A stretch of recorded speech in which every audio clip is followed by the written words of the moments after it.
Bismillahirrahmanirrahim. Assalamualaikum warahmatullahi wabarakatuh. Alhamdulillah, alhamdulillahirabbil alamin.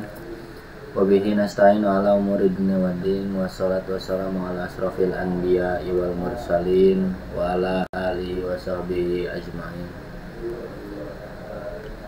Yang saya hormati Bapak Kepala Sekolah SMA 1 Cabang Buin, Bapak Ahmad Rojali, MMPD. Yang saya hormati Bapak dan Ibu Wakil Kepala Sekolah SMA 1 Cabang Buin, Bapak dan Ibu Dewan Guru, staf tata usaha SMA 1 Cabang Buin, serta anak-anakku siswa kelas 10 yang baru saja menyelesaikan PPDB Jawa Barat SMN 1 Cabang Buin 2021 yang saya cintai dan saya banggakan. Puji syukur kehadirat Allah Subhanahu wa taala yang telah memberikan kita nikmat sehat sehingga kita bisa berkumpul lewat YouTube streaming ini. Salawat serta salam mari juga kita limpah curahkan kepada Nabi Muhammad Sallallahu Alaihi Wasallam.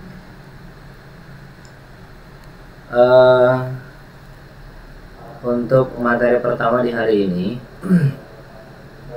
sebelum kita mulai, saya ingin memperkenalkan diri terlebih dahulu. Yang pertama, nama saya Asmawi Kusuma Sumantri. Saya salah satu guru di SMA 1 Cabang Buin yang mengampu mata pelajaran bahasa Inggris. Mudah-mudahan nanti kita bisa ketemu di kelas 10 di mata pelajaran bahasa Inggris ya. Kita beralih ke materi hari ini. Materi MPLS hari ini yang ingin saya sampaikan adalah belajar efektif di masa pandemi.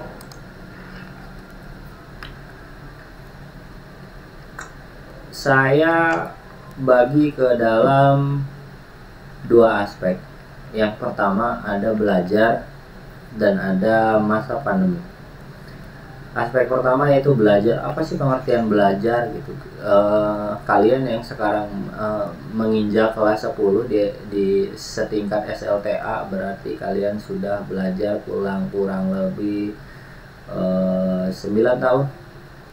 9 tahun itu yang dihitung SD dan SMP-nya saja gitu. Sudah bertahun-tahun belajar. Apa sih sebetulnya makna belajar itu? Jadi kalau menurut Jamarah dan Zain, belajar merupakan sebuah proses perubahan perilaku berkat pengalaman dan latihan. Artinya, tujuan kegiatan belajarnya adalah perubahan tingkah laku, baik yang menyangkut pengetahuan, keterampilan, maupun sikap, bahkan meliputi segenap aspek organisme atau pribadi. Jadi pada dasarnya menurut Zamarah dan Zain, belajar merupakan perubahan sikap, perilaku, kemampuan, keterampilan, dan pengetahuan. Itu makna belajar. Nah, kalau menurut Hilgard, learn is process by which an activity organized or changed through training procedure, whether in laboratory or in the natural environment, as distinguished from change by factor not attributable to training. Jadi kurang lebih pemahamannya sama. Belajar itu merupakan sebuah kegiatan atau sebuah latihan melalui sebuah proses yang bertujuan untuk merubah sikap, keterampilan, pengetahuan, dan perilaku seseorang. Nah, itu belajar. Masih banyak lagi definisi belajar yang diketahui, akan tetapi sampai di sini kita mengutip dua pernyataan dari dua orang ahli ini berkaitan dengan pengertian belajar. Selanjutnya adalah, nah kalau tadi pengertian belajarnya, kalau sekarang apa sih pandemi, apa sih coronavirus COVID-19 yang sama-sama kita kenal. Sedikit saya kutip dari Wikipedia bahwa pandemi adalah penyakit yang menyebar di wilayah yang luas, misalnya di beberapa benua atau bahkan di seluruh dunia. Itu pandemi. Jadi penyakit ya yang berasal dari satu wilayah kemudian menyebar ke berbagai negara, ke belahan bumi lain, ke berbagai benua. Itu namanya pandemi. Nah, coronavirus atau COVID-19 yang kita kenal adalah sebuah virus yang menyerang sistem pernafasan yang dapat menyebabkan gangguan ringan pada sistem pernafasan, infeksi paru-paru yang berat, hingga bisa saja mengakibatkan kematian. Itu menurut Kementerian Kesehatan Republik Indonesia. COVID-19 ya, pandemi COVID-19 kurang lebih kita sudah 2 tahun, Panji ya? Setahun lebih. 1 tahun lebih kita sudah terpapar pandemi coronavirus. Imbasnya kita sekolahnya jadinya daring terus, tidak melakukan tatap muka. Ya, ini merupakan konsekuensi yang harus sama-sama kita hadapi dan kita jalani dengan hati yang ikhlas dan terbuka. Jadi tidak ada paksaan, semoga. Nah, menyoal belajar efektif di masa pandemi, saya bagi ke dalam beberapa bagian. Yang pertama, bagaimana belajar di masa pandemi gitu. Nah, di masa pandemi ini bagaimana kita harusnya belajar gitu. Kemudian yang selanjutnya, bagaimana pembelajaran di SMAN 1 Cabang Bumi di masa pandemi ini. Selanjutnya juga, apakah kesulitan yang akan dihadapi di masa pandemi dalam hal pembelajaran. Apa sih kesulitannya belajar di masa pandemi ini, kemudian ada solusinya apa gitu untuk masalah-masalah tersebut, kemudian tipsnya apa gitu. Nah, di sini akan saya jelaskan 5 aspek ini terkait dengan pembelajaran di masa pandemi. Nah, kita mulai dulu dari SKB 4 Menteri. Nah, ini karena apa sih SKB 4 Menteri? Surat keputusan bersama 4 Menteri, mulai dari Kementerian Pendidikan dan Kebudayaan, kemudian Kementerian Kesehatan, kemudian Kementerian Agama, dan yang terakhir Kementerian Dalam Negeri. Nah, dari 4 menteri ini bersatu gitu. Kemudian muncullah surat keputusan bersama 4 menteri ya. Nomornya di situ panjang banget karena ada 4 menteri berarti ada 4 nomor. Nah, di sini poin penting yang ingin saya sampaikan adalah menimbang kesehatan dan keselamatan semua warga satuan pendidikan merupakan prioritas utama dalam menetapkan kebijakan pembelajaran di masa pandemi COVID-19 ini. Siapa sih yang tidak ingin melakukan pembelajaran tatap muka? Saya yakin semua sekolah setelah 1 tahun lebih ini pasti ingin melakukan pembelajaran tatap muka, karena walau bagaimanapun pembelajaran daring itu ada plus minusnya. Bahkan ada hal yang seperti ini bahwa peran guru di sekolah itu tidak bisa digantikan oleh metode pembelajaran daring apapun. Saya yakin semua sekolah di Indonesia bahkan di belahan bumi lain pun menginginkan hal yang sama, bahwa kita semua ingin segera tatap muka. Akan tetapi karena di situasi seperti ini yang sama-sama kita alami, bahwa pemerintah pada dasarnya memprioritaskan kesehatan siswa, pendidik dan tenaga pendidikan. khusus di lingkungan sekolah. Jadi walau bagaimanapun pemerintah tidak ingin bertaruh dengan kesehatan siswa dan siswinya gitu, karena memang pada dasarnya ya kalian ini salah satu penerus bangsa gitu, tidak mungkin pemerintah mengorbankan hal itu gitu. Nah, kemudian yang B-nya, berdasarkan hasil evaluasi pemerintah terhadap kebutuhan pembelajaran tatap muka dari peserta didik yang mengalami kendala dalam pelaksanaan pembelajaran jarak jauh. Ada beberapa syarat yang diajukan oleh pemerintah gugus COVID untuk menggelar tatap muka gitu. Yang pertama sudah pasti protokol kesehatan. Protokol kesehatan yang ketat, kemudian persetujuan dari pemerintah daerah setempat, dan lain-lain. Bagaimana dengan SMAN 1 Cabang Bungin? Nah, nanti akan saya jelaskan. Yang C, sebagai upaya memprioritaskan kesehatan dan keselamatan warga satuan pendidikan, diperlukan intervensi vaksinasi bagi pendidik, tenaga kependidikan sebagai salah satu upaya percepatan pembelajaran. SMAN 1 Cabang Bungin tidak diam saja dalam pembelajaran daring di masa pandemi saat ini. Kita sudah menerapkan mengajukan protokol kesehatan untuk pembelajaran tatap muka, bahwasanya 100% Bapak dan Ibu guru SMAN 1 Cabang Bungin itu sudah divaksin, karena memang itu menjadi salah satu syarat untuk melakukan pembelajaran tatap muka. Tapi walau bagaimanapun keputusan akhir itu berada di orang tua dan pemerintahan setempat. Nah, kemudian selanjutnya memutuskan penyelenggaraan pembelajaran di masa pandemi COVID-19 dilakukan dengan pemerintah mengajukan dua opsi terkait dengan pembelajaran di masa pandemi. Opsi yang pertama adalah pembelajaran tatap muka terbatas dengan tetap menerapkan protokol kesehatan. Yang kedua, pembelajaran jarak jauh.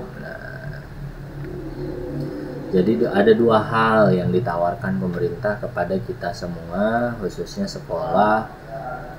Bagaimana sih dengan SMAN 1 Cabang Bungin gitu? Mode pembelajaran apa yang akan digunakan di masa pandemi di tahun ajaran 2021-2022 ini?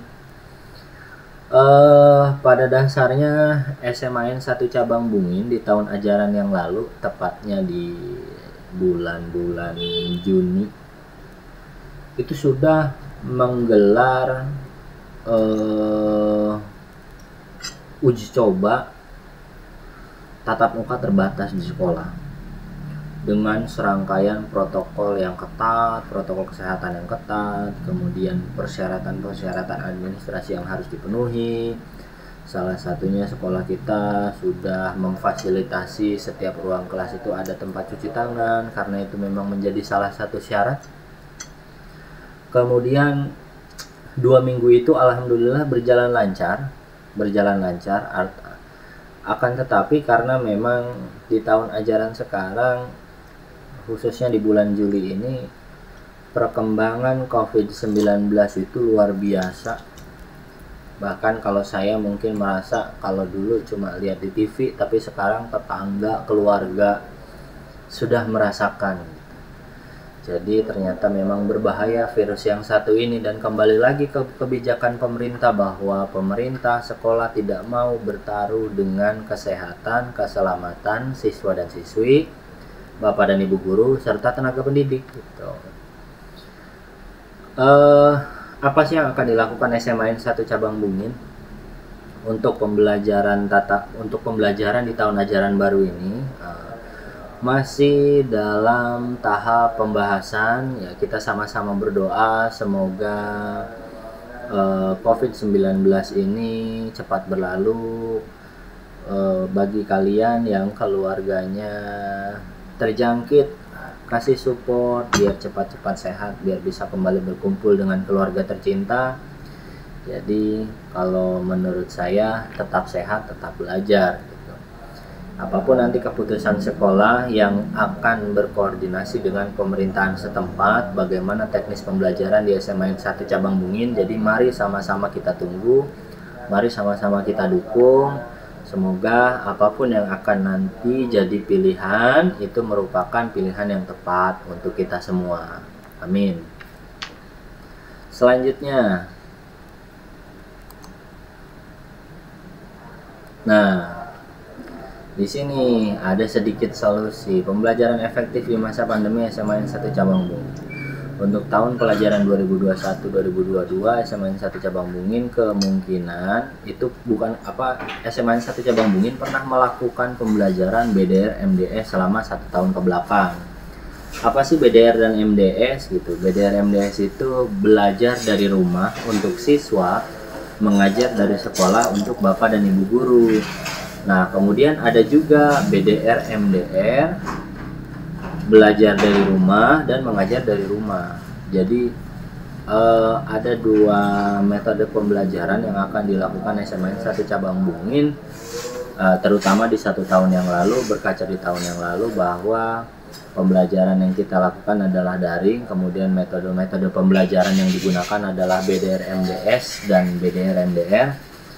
Nah, kemudian aplikasi pembelajaran online apa saja yang biasanya dilakukan di SMA 1 Cabang Bungin. Nah, ini yang perlu kalian ketahui bersama bahwa SMA 1 Cabang Bungin ketika pembelajaran daring digulirkan itu biasa menggunakan yang pertama ada Zoom Meeting, yang kedua ada Google Meet, yang ketiga ada Google Form, yang keempat ada Google Site, yang kelima ada Google Classroom, kemudian ada Rumah Belajar, ada Kuiper, ada WhatsApp, dan lain-lain.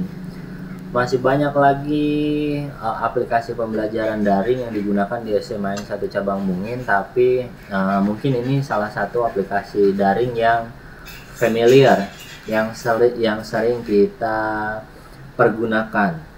Nah, harapan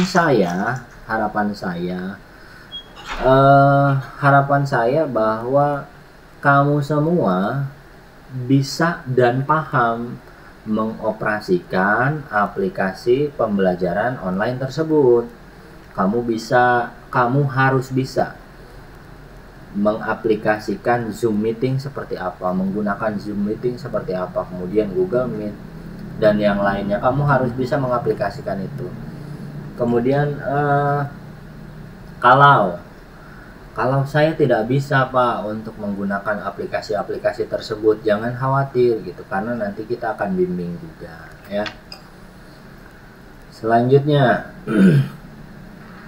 apa sih masalah yang akan dihadapi dalam melakukan BDR MDS dan BDR MDR?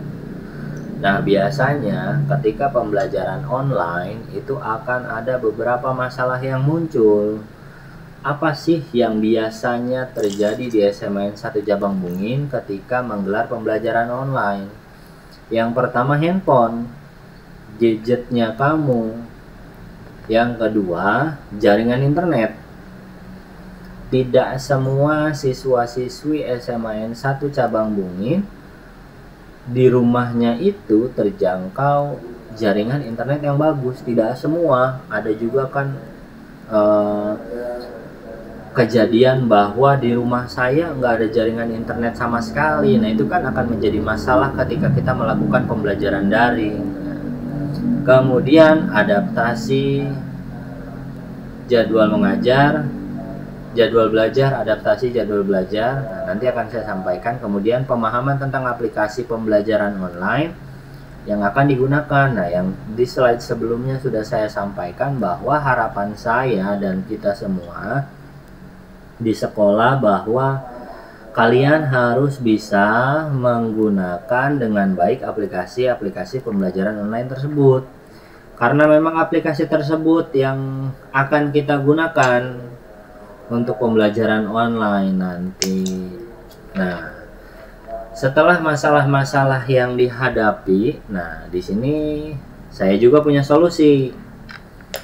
Nah, untuk jaringan internet, untuk yang bermasalah dengan handphone, Untuk yang bermasalah dengan handphone, misalkan katakanlah, Pak, saya tidak punya handphone berbasis Android, bahkan saya tidak punya handphone sama sekali. Nah, untuk pembelajaran daring ini apa yang harus saya lakukan? Itu apa yang harus saya lakukan? Apakah saya harus minta dibeliin handphone, atau saya bisa bekerja sama dengan teman? Apapun pilihan kamu, tapi ada hal yang bisa kamu lakukan selain itu. Jadi katakanlah kamu punya tetangga dan dia punya handphone dan punya jaringan internet bagus. Nah, kamu bisa datang ke rumah teman kamu itu, tetangga kamu itu, untuk belajar bersama. Nah, itu yang dinamakan tutor sebaya, dan sambil menyelam minum air gitu. Jadi silahkan, diperbolehkan Pak, diperbolehkan. Itu yang penting kamu masih bisa mengikuti pembelajaran daring tersebut. Itu bagaimanapun kondisinya. Harapan kami hal seperti itu tidak menjadi halangan. Katakanlah kamu punya handphone tapi jaringan internet di rumah kamu itu luar biasa jeleknya, sulit dijangkau. Nah, apa yang harus dilakukan? Kamu bisa geser-geser, cari-cari tempat yang nyaman, yang jaringan internetnya bagus, di depan rumah kamu mungkin, di samping rumah kamu, di belakang rumah kamu, di dalam kamar kamu, di ruang TV rumah kamu. Cari jaringan terbaik di sekitaran rumah kamu. Itu yang harus dilakukan gitu. Jadi jangan kamu menyerah dengan keadaan bahwa saya nggak punya handphone Pak, saya nggak punya jaringan bagus Pak, rumah saya jaringannya tuh jelek. Jangan menyerah dengan keadaan seperti itu, ya. Kemudian penggunaan aplikasi pembelajaran. Nah, seperti tadi yang sudah saya sampaikan, bahwa kamu diwajibkan untuk memahami aplikasi pembelajaran online tersebut. Sebab apa? Ketika kamu tidak bisa menggunakannya, ketika kamu tidak memahaminya, bagaimana kalian mengikuti pembelajaran? Itu bisa nggak bisa, harus bisa menggunakan aplikasinya. Kalau kamu nggak bisa, silahkan belajar dengan teman kamu, orang tua kamu, kakak dan bibi kamu mungkin yang lebih memahami. Saya nggak bisa mengaplikasikan Zoom meeting, bagaimana sih menggunakan Zoom meeting? Nah, silahkan bertanya, jangan diem aja gitu. Karena ketika kamu tidak bisa dengan kediaman kamu tanpa bertanya, maka ya sudah, tidak akan ada yang kamu dapatkan, karena memang pembelajaran kita bergantung dari situ. Kemudian yang terakhir, jadwal belajar. Nah, di SMA 1 Cabang Bungin itu nanti kalau kita benar akan menggelar BDR MDS atau BDR MDR, akan ada jadwal pembelajaran yang dibagikan ke siswa dan siswi kelas 10, 11, dan 12. Harapan saya, mungkin bagi kamu yang sudah terlena dengan kediaman kamu di rumah, keenakan santai, nah sekarang kita jalan lagi, kita start lagi untuk belajar. Ikuti jadwal-jadwal yang sudah ditentukan oleh sekolah yang nanti akan di-share oleh Bapak Ibu wali kelas kamu. Silahkan ikuti aturannya, patuhi aturannya, jangan semaunya sendiri, jangan semaunya dewek. Sekolah punya aturan, punya keputusan yang harus kamu ikuti dan kamu patuhi. Jadi silahkan diikuti saja ya. Selanjutnya, nah ini ada tips nih, tips belajar efektif di masa pandemi versi saya gitu. Yang pertama, stop multitasking. Apa sih multitasking gitu? Nah, ketika pembelajaran daring itu kita lakukan dari rumah, katakanlah kita belajar bahasa Inggris, kemudian dari rumah, kemudian sambil santai kita belajar, sambil scroll handphone gitu kan, sambil menyimak materi yang diberikan. Kemudian sambil menyimak materi yang diberikan, kamu juga sambil mengerjakan pekerjaan yang lain gitu. Nah, tolong itu dihentikan terlebih dahulu. Jadi jangan nyambi. Kalau memang lagi belajar daring, ya sudah ikuti saja pembelajaran daringnya. Kalau mau mengerjakan tugas lain, kerjakan tugas lainnya nanti setelah pembelajaran daringnya selesai. Nah, jadi jangan kamu berlagak multitasking ya. Kemudian yang kedua, anggap saja seperti luring gitu. Apa yang dimaksud anggap seperti luring? Nah, apa sih yang dilakukan ketika luring pembelajaran itu? Pakai seragam ya kan, bangun pagi-pagi, berangkat ke sekolah, itu kan yang dilakukan ketika luring. Coba lakukan juga ketika kamu daring gitu, kamu bangun pagi. Kemungkinan kan pasti jadwalnya itu dimulai dari pagi sampai siang sampai sore pembelajarannya. Nah, kamu bangun tidur, sholat subuh, bagi yang menjalankan silahkan sholat subuh, kemudian mandi, sarapan, siap-siap, duduk, cari posisi ternyaman di rumah kamu. Siapkan perangkatnya, handphonenya disiapkan, laptopnya disiapkan, pakai seragam sekolah. Nah, anggap itu seperti luring. Maka akan ada something yang kamu dapatkan dalam diri kamu bahwa ini tuh nggak lagi main-main gitu.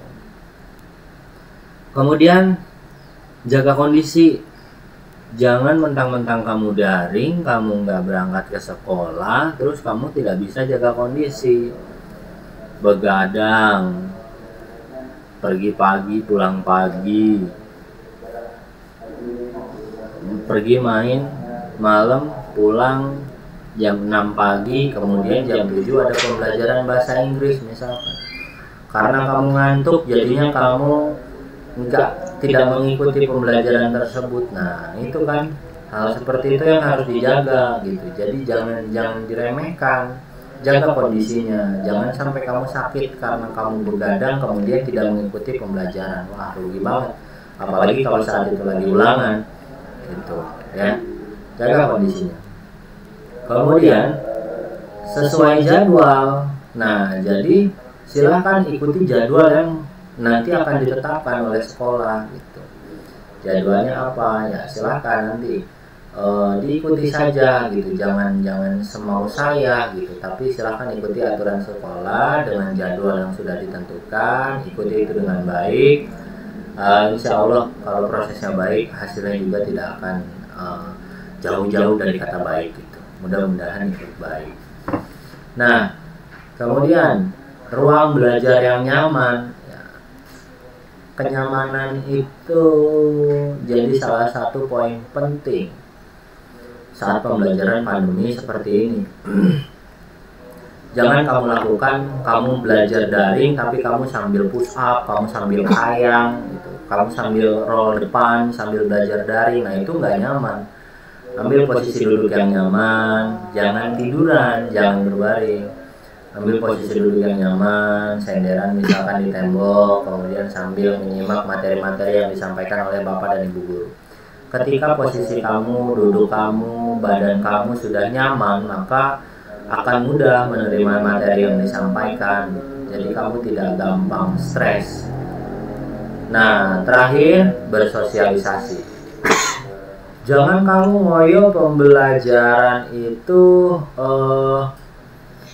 belajar daring aja terus di kamar aja, main handphone aja, nyimak handphone, mempelajari materi yang disampaikan terus aja dari pagi sampai sore. Nah, jangan lupa bersosialisasi dengan siapa? Dengan teman-teman di kelas, mungkin via chat biar kita bisa ketawa-ketawa, atau dengan ibu bapak kamu, dengan kakak kamu gitu. Jadi sosialisasi itu juga penting karena itu bisa merefresh pemikiran-pemikiran kita gitu yang sudah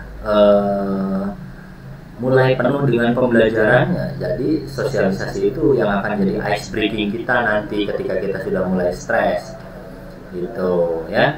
Itu tips-tips belajar efektif di masa pandemi yang bisa saya sampaikan. Nah, kemudian yang terakhir, nah ini ada penugasannya.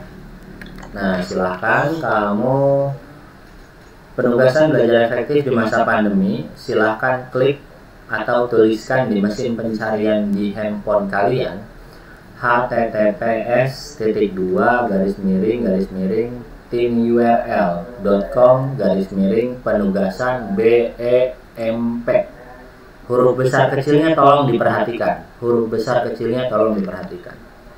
Jadi pembelajaran hari ini Ini penugasannya, jadi silahkan kamu isi dengan sejujur-jujurnya berdasarkan yang pernah kamu alami. Jadi silahkan itu diisi ya. Itu penugasannya. Nanti akan saya akumulasi siapa saja yang mengumpulkan tugas. Siapa-siapa yang tidak mengumpulkan tugas nanti akan saya berikan catatannya ke kakak kelas pendamping kamu nanti. Nanti akan saya berikan hadiah. Ya. Itu yang bisa saya sampaikan terkait dengan belajar efektif dari rumah ya. Nanti link ini akan saya berikan ke kakak kelas kamu agar bisa dibagikan di grup kelasnya ya. Nanti link ini akan diberikan ke kakak kelas kamu biar kamu bisa mengisi tugas-tugas tersebut begitu. Nah, terakhir dari saya, tetap belajar, tetap sehat. Mari sama-sama kita lalui pandemi COVID-19 ini dengan hati terbuka, hilangkan emosi. Semoga kita bisa melalui ini semua. Semoga kita lekas bertatap muka, kita lekas melakukan pembelajaran luring itu. Semoga amin. Ya, demikian materi yang bisa saya sampaikan, kurang dan lebihnya saya mohon maaf. Sampai jumpa di pembelajaran nanti. Wabillahi taufiq wal hidayah. Wassalamualaikum warahmatullahi wabarakatuh. Waalaikumsalam.